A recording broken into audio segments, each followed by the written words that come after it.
Сәлем құрметті көрермендер. Ең соңғы жаңалықтарды алғашқылардың қатарында білгіңіз келсе, біздің арнамызға жазылуды және де бір ғана лайк түймесін басуды ұмытпаңыз. Лайк басқан қолдарыңыз Кабатулланың қабырғаларын ұстасын. Қазақстандықтардың өмір сүру жасы ұзаруы мүмкін. Қазақстанда өмір сүру ұзақтығы 75 жасқа дейін артуы мүмкін. Бұл туралы денсаулық сақтау министрі Ажар Ғиният айтты деп хабарлайды Бақ.кз. Өткен жылы халықтың жалпы өлімі 2021 жылдың сәйкес кезеңімен салыстырғанда 29%-ға төмендеді.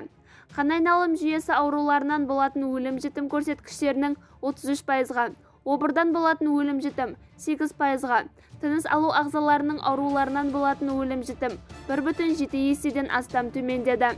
Туберкулездан болатын өлім-жітім 17,6%-ға төмендеді, деді Ажар Ғиният.